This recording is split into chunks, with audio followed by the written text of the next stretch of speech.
How very dare you use an actual, honest-to-goodness, well-written Agatha Christie-style plot twist in a Transformers comic book of all things? And to add insult to injury, you stabbed us in the feels while you were at it. Hello, my wonderful viewers, and welcome to another episode of Betty Adams Overanalyzes. Today, we are going to take a fully spoilery look at Transformers Energon, Universe Book 6, and the brilliant plot twist contained therein. So, Agatha Christie, one of the greatest authors of the 20th century, the mistress of mystery, the queen of crime fiction. Being a crime writer primarily, she mastered the art of the plot twist. One could expect them in her books. They were her bread and butter after all.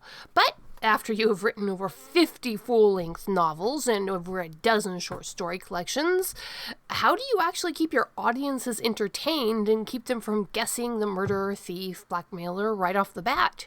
They figure out your patterns. The first, most important rule of writing a good plot twist is to know what your audience expects. Christie knew that the audience knew that there were rules to the crime genre. In a murder mystery, the POV character was never the culprit. Because naturally the audience doesn't want to be rooting for a murderer. The police who are called in after the murder are never the murderers. I mean, what are the chances of that? It'd be too ridiculous. There is no way that everyone in a train helps to murder the victim. And so the Queen of Crime hid the twist in plain sight. It is the exact same logic behind the traditional ninja costume in anime. Most otaku know by now that the black robes with the face mask was actually a uniform of the stagehands in Japanese plays of the time.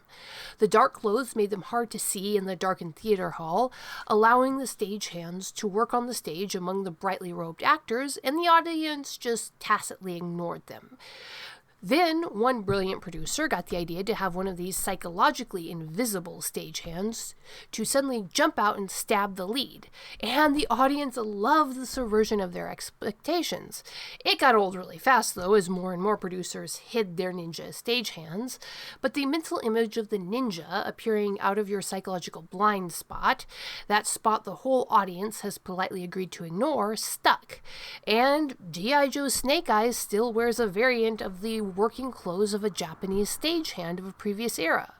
Point being, all audiences have blind spots, weird, fantastic elements of shows that we just tend to ignore for the sake of the argument, and that clever writers can take advantage of. In Transformers, we're going to be getting into the spoilers now. So I am giving you all you wonderful viewers a chance to click away by telling you to check out the links below this video to get yourself a copy of Humans Are Weird, I Have the Data, short, absurd science fiction stories, or Flying Sparks, dragons, aliens, and things that go boom in the night. Book 6 of the Transformers Energon-verse takes up right where Book 5 left off. The Autobots and Decepticons are brawling over who gets access to the Ark, and therefore the restorative powers of Teletran 1. During this fight, we get even more of the bond forming between Sparkplug and Optimus Prime. Remember my review of Book 5? Remember how thrilled I was that we were finally getting proper Sparkplug. The Sparkplug who was a close friend and ally to the Autobots. Sparkplug who was always ready with practical mechanical knowledge. Borderline genius analytical ability in his chosen field and war-hardened survival and negotiation skills. Remember how happy I was to finally see that guy? Well, he is on full display here as he and Optimus fight their way through the combined might of Devastator and get into the Ark. But Optimus takes a royal beating defending his best friend, Sparky, and by the time they make the interior of the Ark, Optimus is too far gone for Ratchet's skill to save, and the healing power of the Matrix of Leadership was depleted way back in Book 4 when Optimus used it to save Spike's life. I thought idly as RC and Jazz tenderly lay Optimus's shattered frame on a berth. This looks familiar. They are really going to initiate Optimus Prime's contractually obligated death only 6 books into the series? That is a twist. Usually any series gives us more than 6 units of story before Optimus dies. This should be interesting, watching the Autobots flounder about without Optimus until his inevitable return, but before the majority of the Optimus has had a chance to bond with the humans. But what is this? Why, Optimus Prime is so weak that he cannot even hand the Matrix to his successor. He does not name his successor. The Autobots will have to choose who is the new Matrix bearer. One of them must take it, but none of them do. This could be a really interesting storyline. Optimus is weak. The Matrix falls to the deck of the Ark. Now, if you are not a longtime Transformers fan, there's something you must understand about this scene. I was 100% convinced that Optimus dropping that matrix of leadership was Optimus Prime dying. Just like he succumbed to battle wounds in G1 and in 86. Just like he journeyed to the core of Cybertron in Beast Wars. Just like he grayed out on the pavement in Animated. Swan dived into oneness with the Allspark in Transformers Prime. Transformers fans are conditioned, hardwired, for Optimus to die at least once in every franchise. The Butler did it. The good guy wins in the end. The underdog somehow pulls ahead and wins the race. Optimus Prime dies a heroic death. Sparkplug? Sparkplug, if he exists, lives a good long life for a human, sees Spike marry Carly and produce Daniel, then dies of old age. That is the way that Transformers works. So, unless you are an old school Transformers fan, it is going to be profoundly difficult to understand the shock, the disbelief I felt when Sparkplug, the smiling mechanical genius, Sparkplug, the friendly blue-collar father figure, took Optimus's place in the Transformers death contract. It will be especially hard to believe since this was set up so obviously from the get-go. Sparkplug is the loving but mentally damaged father figure, the old mentor. He was an old soldier with blood on his hands and debts to pay.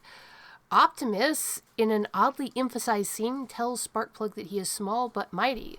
Sparkplug undergoes a rapid arc of character growth where he climbs out of isolation and despair and finally achieves happiness. Yeah, the death flags were flying high and proud for Sparkplug from book 1. And the Matrix being compatible with organic life, we see it save Spike's life, gives Spike its own energy in book 4. Meanwhile, the concept of Cybertronians being able to harvest Energon, or at least an Energon-like substance from organic life, has been a canon concept since at least a decade now, and has been used by another Transformers comic book within the past year. As another point of interest, we have the dark thematic mirror in What Happened to Skywarp, the forced use of his body to fuel Teletran's reawakening of the other Decepticons, compared to Sparkplug's willing sacrifice that was not asked of him. My first reaction was to wonder if this plot element made sense, but the more I thought about it, the more clearly it was that this has been set up well in advance. In the 2020 view of hindsight, every clue is there, and I think that for a new reader, someone who picked up the series as their very first exposure to Transformers, it might have been blatantly obvious what was happening pages before it happened. But I, my wonderful viewers, was blindsided, and it hit me like a giant green dump truck. And oh, the rage I felt at losing Sparkplug just after getting him really back. I was getting attached to this crusty old mechanic all over again. He had just come out of his trauma shell, and they snatched him away. Cruel, cruel writers. Then they really did that knife at the end of the book, reminding us of what we lost with this in-universe character reaction. Delicious, wonderfully painful storytelling. Make me suffer more. So, I am off to burn another 2 books on the digital version of the next book, but please tell me, what did you think in the comments? Did you see Sparky's noble sacrifice coming? And if so, are you an old or are you a new fan of the Transformers franchise? I'm really actually interested in knowing what the split is going to be. Hit that like and subscribe button, and peace out, my wonderful viewers.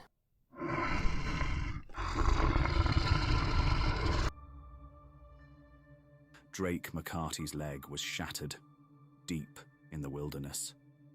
As the flash flood closed over him, something alien pulled him from the waters. A military base that shouldn't exist. An ancient warrior with secrets of his own. Drake returns to his family with a whole leg and the burden of a secret he doesn't understand.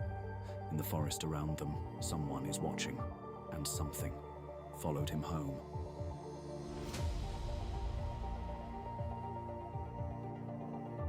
Flying Sparks. 90,000 words of science fantasy adventure. The first novel in the Dying Embers universe is now available on Amazon, Barnes & Noble, Kobo by Rakuten, Google Play Books, and from the author as a signed copy.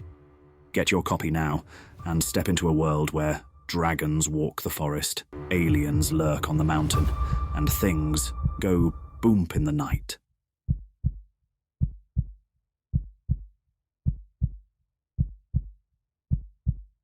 Escape into another world with the writings of author Betty Adams. Two worlds, one of utter absurdity, one of dramatic tension, both alike in aliens absolutely astounded by human behavior. Humans are weird, short, absurd science fiction stories. Flying sparks, dragons, aliens, and things that go boom in the night.